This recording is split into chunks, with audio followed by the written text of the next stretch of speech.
Aquí junto a Irán, en el vecino país, estallan nuevas protestas que encienden la alarma. Una nueva guerra de sangre podría azotar otra vez Oriente Medio. Cuando Irak empezaba a gozar la paz después de vencer a los terroristas, otra vez aparece la violencia. Una que nos recuerda eso que usted está viendo ahí atrás de mí, eso, al fantasma de la invasión, esa de George W.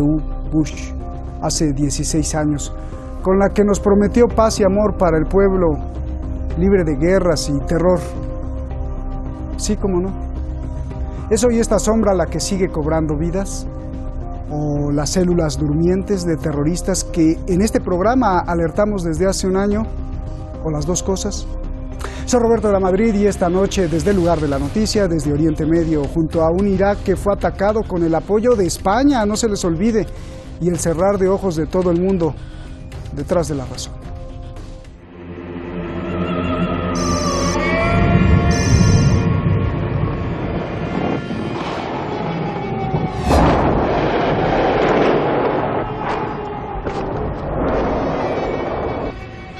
La sombra de la invasión aún sigue en Irak.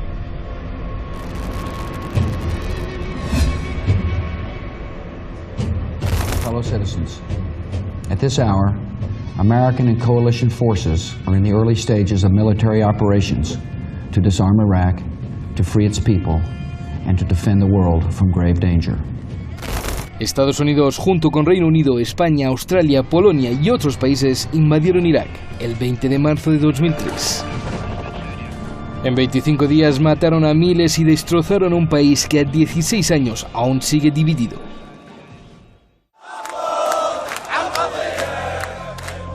Hoy la historia parece repetirse, pero de un modo aún más maquiavélico, asegura el líder del país vecino, Irán. Los enemigos intentan crear división, pero han fracasado y su conspiración no funcionará. Ayatollah Sayyid Ali Khamenei, líder de la Revolución Islámica de Irán. Irán dice que el problema para Irak es una conspiración hebrea, saudí y occidental. Este octubre estallaron protestas en Irak. بالنسبه لمطالبنا نشوف بانه الحكام اللي حكموا البلد هسه هذول هم جابتهم امريكا وينفذون مطالب امريكا دمروا الشعب ما قدموا فد شيء للشعب شنو اللي يقدموا. Miles de personas descontentas protestan en todo el país. Se quejan por la gran corrupción en el gobierno, el gran desempleo que alcanzó ya el 25%, la falta de servicios públicos como el agua potable o como los constantes cortes de electricidad. En cuestión de días, las protestas han dejado más de 100 muertos, más de 6.000 heridos y decenas de detenidos. Hubo balas contra todos, contra manifestantes, policías, oficinas de gobierno y de partidos políticos. El gobierno dice que fueron milicias infiltradas, manifestantes denuncian represión del gobierno y otros denuncian intereses extranjeros. Para calmar las cosas, el gobierno de Irak ha prometido reformar políticas y luchar contra la corrupción. Ha despedido ya cientos de funcionarios y anuncia un plan para crear empleo. بمحاربة الفساد وتوفير فرص العمل والاهتمام بالشباب والإصلاح الشامل هي مطالب حقة. أذهب إليهم مجرد من السلاح وأجلس معهم ساعات أستمع إلى ما يريدون. Lo extraño es el origen oscuro de las manifestaciones. Este periodista muestra en su Twitter que Arabia Saudí podría estar detrás de las protestas. Casi el 80% de los mensajes contra el gobierno de Irak en las redes sociales provienen de usuarios saudíes. Se podría tratar de un ataque de robots que publican tweets para alentar a la población. Otro de los puntos es que en Irak convergen muchos intereses. Desde el petróleo manoseado y usado por Estados Unidos, ahí está la gigante ExxonMobil, hasta el sistema bancario, la seguridad y la electricidad, que se la pelean General Electric de Estados Unidos y Siemens de Alemania. No olvidar lo que dijo el que fuera presidente de la Reserva Federal Alan Greenspan en sus memorias, que George Bush nunca invadió Irak por sus supuestas armas de destrucción masiva, sino que fue el petróleo el único objetivo. excelente compilación de información, excelente reportaje. Muchísimas gracias al equipo de Detrás de la Razón, muchísimas gracias al equipo de Todo Hispan TV, allá a la oficina de Madrid. Muchísimas gracias a todos ustedes, sobre todo y más que ustedes, por ser el objetivo de este programa y por ser pues nuestras venas por donde respira la información. Me da mucho gusto, de verdad, me da muchísimo gusto recibir a Francisco Javier Martínez López, economista y analista político internacional allá en Madrid. Y también me da muchísimo gusto recibir al maestro Rafael Araya Marri, analista internacional allá en Buenos Aires. A los dos me da mucho gusto verlos después de que estuve aquí ausente unos días. Gracias a los dos y buenas noches aquí en Teherán. Francisco, comienzo contigo. A ver, ¿qué hay detrás de las protestas en Irak? Te pregunto, estamos viendo una lucha de manos extranjeras en territorio iraquí. ¿Qué estamos viendo, por favor? A ver, quiero muy breve hacer un análisis doble. Por una parte, análisis geoestratégico-político, en el cual quiero señalar que estas protestas se encuadran dentro de esta política conflictual y de luchas que tiene la administración Trump. Y por una parte está Trump diciendo que hay que salir de guerras ridículas sin fin donde no se gane, y por otra parte los llamados tipos duros como John Bolton y otros que sí que están provocando, porque no hay que olvidar que desde hace pocas semanas ha habido ataques de drones desde Israel y desde las bases americanas en Siria, en la zona de Kurdistán, que han atacado Irak sin ninguna razón de ser.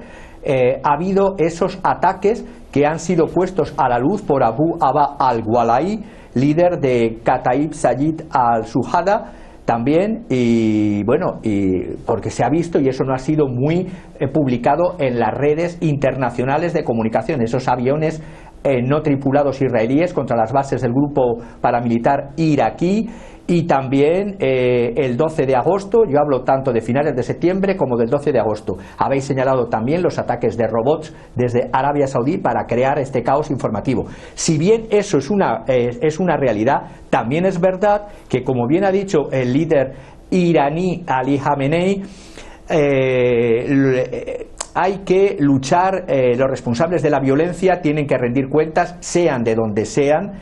No hay que dividir, que es lo que se pretende desde estas potencias extranjeras negras, dividir a los amigos Irán-Irak, pero la realidad también de una mala administración, de corrupción, de desempleo, de servicios públicos deficientes, de falta de energía. ¿Cómo es posible que un país rico en petróleo sufra pobreza energética y cortes de energía? Habría que ver que, claro, las compañías eléctricas están en manos de multinacionales como Siemens alemana o General Electric, y la del petróleo ExxonMobil.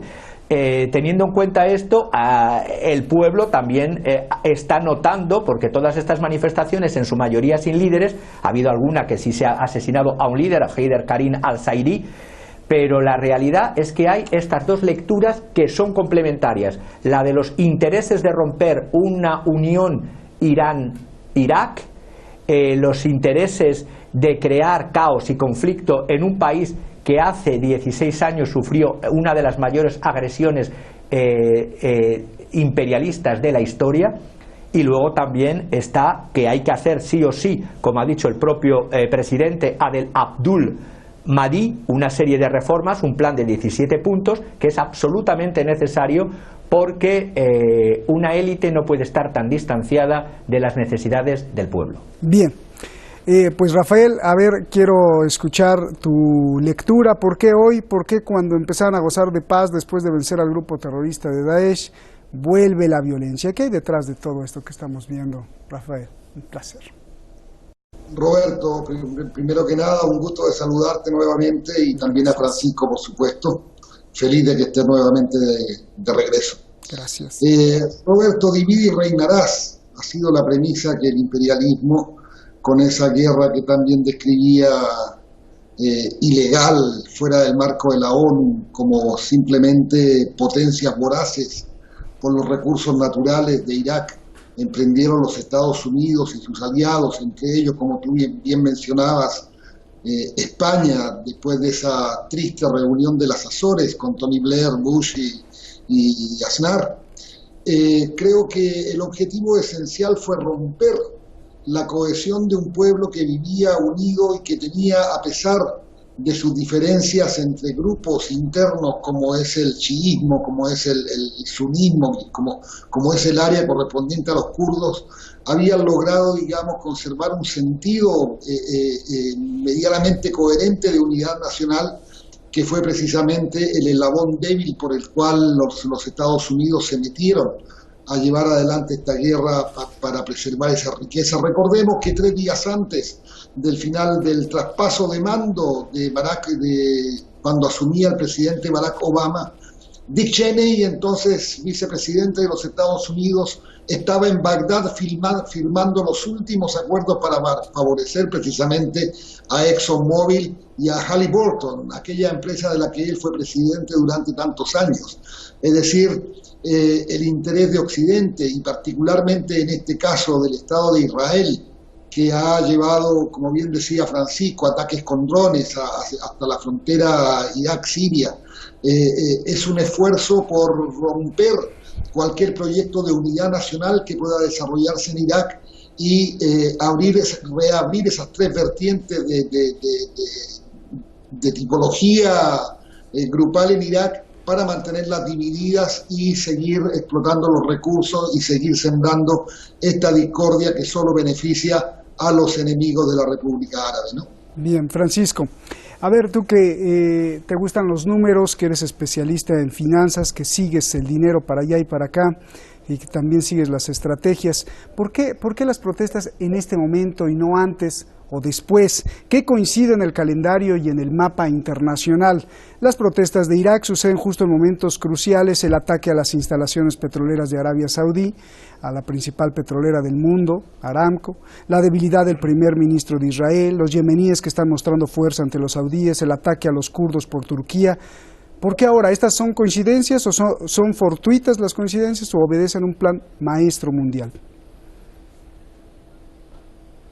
No son nada fortuitas, obedecen a ese plan maestro que tú estás indicando. La confrontación de la administración, o de gran parte de la administración Trump, con la iranofobia contra Irán, ha ido a derivar a intentar una guerra en abierto, y el peligro era que se buscaba a Irak, con K, como campo de batalla. Entonces, ese es el peligro. Muy claramente, tanto el gran Ayatollah Ali al-Sistani, que pedía reformas serias pero mantener la unidad, y el clérigo y político Muqtada al-Sadr, que pedía también pues que ese sistema que se basa en cuotas étnicas, que es el llamado Mujassasa, es decir, que se mantenga esa unidad, porque lo que se pretende es crear otra vez esa brecha, y lo que hay que evitar es caer en una situación en la que por esa vía la confrontación en abierto que algunos desean entre Estados Unidos e Irán se dé esta guerra a tiros en territorio iraquí.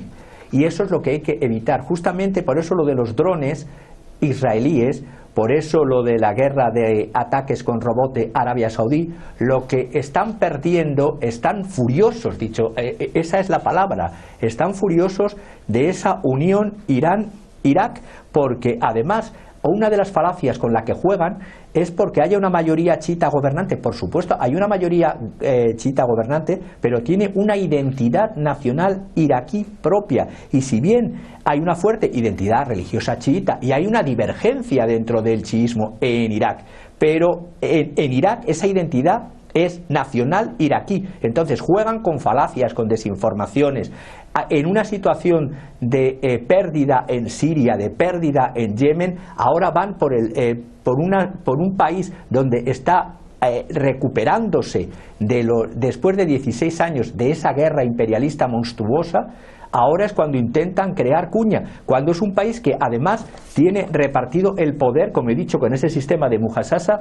Tiene el presidente Adel Abdul Mahdi, es de familia chiita, sí, pero luego tiene la presidencia, es Barhan Salih, que es kurdo, y luego el presidente del parlamento, que es árabe sunita, Mohamed Halbuse.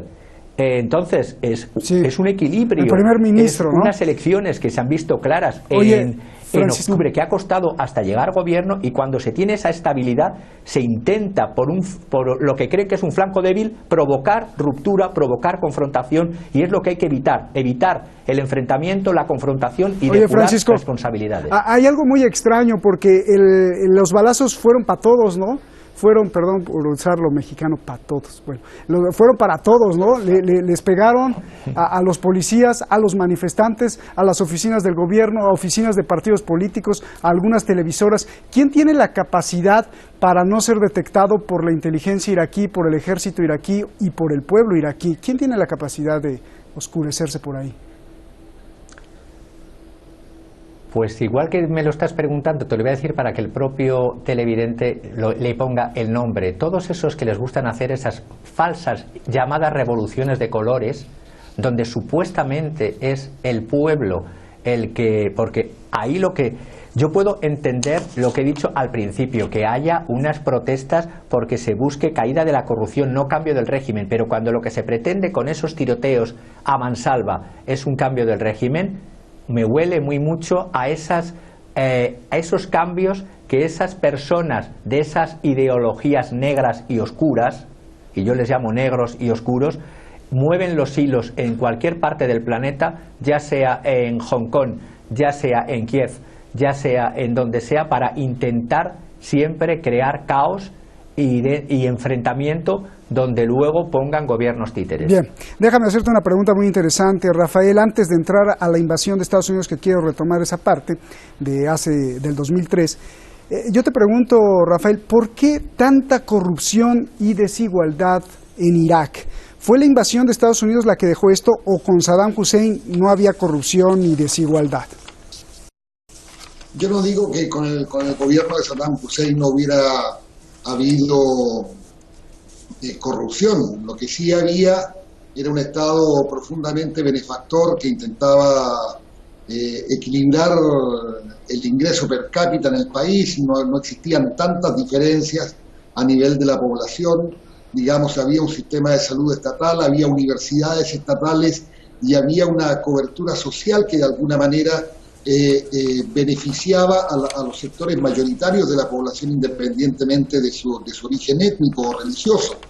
Entonces, lo que ha hecho de manera perversa a los Estados Unidos es volver a colocar esta cuña entre estos tres componentes de la sociedad iraquí para atomizar el país, para boicotear un proyecto de unidad nacional y, por supuesto, para seguir accediendo de manera irrestricta a los recursos naturales iraquíes, básicamente los hidrocarburos. Oye, Rafael, perdón que te interrumpa. ¿Me estás diciendo que el dictador no era tan dictador, no era tan malo? No, es decir, el dictador es un dictador por más que se le disfrace. Aunque la mona se vista de seda, mona queda. El asunto es que si bien fue un gobierno muy autoritario, dictatorial, la gran riqueza de Irak fue en alguna medida en beneficio de su propio pueblo. Es decir, la excelencia académica de las universidades estatales iraquíes tenía un buen nivel de excelencia. Entonces había un sistema de salud que después fue destruido con la primera invasión a Irak. Recordemos que producto de las sanciones murió más de 500.000 de personas por la falta de acceso a medicamentos. Es decir, se trastocó una vida cotidiana que, si bien permanecía bajo un gobierno dictatorial, cuando menos tenía acceso a los elementos esenciales para sostener la vida cotidiana en Irak, Roberto. Bien, sí, porque los iraníes estaban muy enojados con el dictador Saddam Hussein, porque incluso Saddam atacó a Irán hasta con armas prohibidas, ¿no? Recordemos que los grandes proveedores de armas prohibidas a Irak fueron básicamente Estados Unidos y Alemania, sobre todo en lo que se refiere a las cepas biológicas que fueron usadas en las armas químicas con que atacaron tanto Irak como a los kurdos en el norte. Eso que toca, Rafael, es verdaderamente surrealista, ¿no? Por un lado lo ayudaron y luego lo derrocaron. Tremendos los traidores. Bien, a ver... Bueno, es un clásico la foto de Donald Rumsfeld con Saddam Hussein, Roberto. Sí, así es. ¿Cómo olvidar eso? Francisco, a ver... ¿Qué ha hecho Estados Unidos con todas las ganancias a partir de la invasión? Según informes del propio Irán, se dice que son pues $1 billón, ¿no? Porque bueno, finalmente quien está administrando todas esas riquezas, pues ahí está ExxonMobil y están ahí las petroleras. ¿Qué ha hecho con todo eso Estados Unidos? Es que cuando hablamos de Estados Unidos, tampoco repercuten esas riquezas en el pueblo de los Estados Unidos. Las distintas administraciones que están en manos de subcontratistas, contratistas, empresas transnacionales que les gusta estar en todos estos conflictos, cuando estamos hablando que en Irak la media está en torno a los 6.000 millones de dólares al mes, lo que están obteniendo solo con los recursos del petróleo, como cuando dice el presidente Trump en esa dicotomía que dice A y luego dice lo contrario de A, cuando dice no queremos entrar en guerras que no saquemos nada a cambio, aquí se han sacado, solo que lo administran mal y luego es un ejército, por así decirlo, el norteamericano, que no le reconozco ya batallas ganadas y ya no me remonto a después de Vietnam. Es que en todos los conflictos en los que entra, lo único que crea es caos, destrucción, muerte y últimamente los pierde todos. Es decir, todos esos dineros que saca, que explota de recursos ajenos, porque decíais lo de Saddam cuando era el niño mimado y luego le deja caer la Libia de Gaddafi, también la dejan caer gobiernos europeos. Siempre que se intenta salir de la esfera de la dolarización, entonces ahí es el problema, cuando tocas el corazón del imperio, y el corazón del imperio son las finanzas y las armas. Cuando intentas ser un independiente y compras un sistema antimisiles al enemigo natural, a los rusos, la aliada Turquía ya es mala. Cuando intentas salirte en las transacciones del petróleo, del dólar, ya ese gobierno hay que hacerlo caer. Por lo tanto, cuando hablamos de los Estados Unidos, prefiero hablar de las administraciones que gobiernan eso que se llama, entre comillas, y lo digo con los dedos, la democracia norteamericana. Pero entonces, esos dineros no benefician a la población norteamericana. Con lo que dices, quiero hacer pues una deducción. Es algo a lo mejor incluso hasta más vil, ¿no, Francisco? Porque mandan al ejército de Estados Unidos no para ganar, sino para crear caos. No les importa ganar, lo pagan los contribuyentes de Estados Unidos, pero no lo pagan los que se llevan el dinero, que son el grupo élite de corporaciones que ni siquiera se lo dan al pueblo de Estados Unidos. Y entonces eso quién sabe a dónde se lo lleven. A lo mejor están construyendo naves espaciales para irse de la Tierra, que fíjate que haremos otro programa por ahí. La última pregunta, Rafael, aquí mismo el año pasado en Detrás de la Razón dijimos y denunciamos que el grupo terrorista Daesh fue derrotado en Irak y los terroristas dijeron que no estaban muertos, que cambiarían su estrategia. Si bien fueron desarticulados, pues se quedó el temor de que se perdieran entre el pueblo. Hoy te pregunto, ¿podemos estar viendo el ataque de células durmientes de terroristas también a través de estas manifestaciones y protestas violentas? Yo no lo descartaría en tanto y en cuanto, Roberto, pudiera estar siendo utilizado precisamente por aquellos a quienes la unidad geográfica y humana de Irak no les interese, ¿no? Es decir, puede ser que el propio Estados Unidos los esté utilizando como mercenarios, o el Estado de Israel de la misma manera, pero creo que esto, a partir de los acuerdos entre gobierno y oposición, tiene una vía de solución que esperemos se concrete de la manera más sólida posible para poder reconstruir, digamos, la unidad nacional de Irak, Roberto, que es muy importante. Nos vamos, pues muchas gracias. Gracias, Francisco. Nos vemos, Rafael. Gracias a los dos. Buenas noches. Buenas noches. Incluso hoy Donald Trump mandó un Twitter muy extraño. Hace unas horas dijo, no queremos a los terroristas esos que salieron de Europa, son de Europa, que ellos se hagan cargo. Muy raro, ¿no? Justo con esto que está diciendo Rafael. Ayer denunciamos aquí la guerra comercial que podría empezar de lleno entre Estados Unidos y Europa. Hoy denunciamos que Irak podría ser otro campo para una guerra de tentación por Arabia Saudí e Israel. Mañana Siria, mañana aquí, en detrás, Siria está siendo atacada por Turquía. ¿Qué están preparando para este mundo los que mueven los hilos del poder? ¿Más de lo mismo? ¿Quieren otro cambio violento? ¿O es el fuego lento al que tienen acostumbrado a muchos pueblos? Mañana, les repito, aquí en Detrás de la Razón, Siria, entre Estados Unidos y Turquía, que como carne de cañón usan a los kurdos además. Buenas noches.